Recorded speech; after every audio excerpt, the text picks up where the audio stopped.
নাবালিকা স্কুল ছাত্রীকে স্কুলের মধ্যে স্কুলেরই শিক্ষক শ্লীলতাহানি করায় ক্ষেপে উঠল পরিবার সহ গ্রামবাসীরা। ঘটনাটি ঘটেছে পূর্ব বর্ধমান জেলার খণ্ডঘোষ ব্লকের আমরাল গ্রামে আমরাল প্রাথমিক বিদ্যালয়ে। স্কুলে পাঠরত অবস্থায় চতুর্থ শ্রেণীর এক নাবালিকা ছাত্রীকে শ্লীলতাহানি করেন ওই স্কুলের এক শিক্ষক, যার নাম মহাদেব কুণ্ডু। শিক্ষকের বাড়ি ইন্দাস থানার অন্তর্গত কুশমুড়ি গ্রামে। গত বুধবার ক্লাস চলাকালীন ওই শিক্ষক তার সঙ্গে অশ্লীল আচরণ করে বলে ওই ছাত্রী তার বাবা মাকে ও প্রতিবেশীকে জানায়। তারপর বৃহস্পতিবার স্কুল খোলার পরে আমরাল গ্রামের গ্রামবাসী ও পরিবারের লোকজন একত্রিত হয়ে ওই স্কুলে পৌঁছান এবং ওই মাস্টার মশাইয়ের ওপর চড়াও হন। ঘটনার খবর পেয়ে ঘটনাস্থলে খণ্ডঘোষ থানার বিশাল পুলিশ বাহিনী হাজির হন। পরবর্তীকালে পুলিশদের সাথে গ্রামবাসীদের বচসা বেঁধে যায়।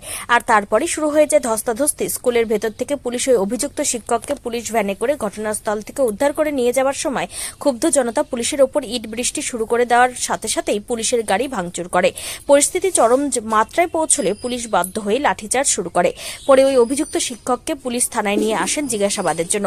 গ্রামবাসীর দাবি, ওই মাস্টার মশাই যেন কোনোদিন কোনো জায়গায় চাকরি করতে না পারে তার ব্যবস্থা করতে হবে সরকার ও প্রশাসনকে। যদিও ঘটনার ব্যাপারে ছাত্রীর পরিবার সহ ওই ছাত্রী কোনো রকম ভাবে মুখ খুলতে নারাজ।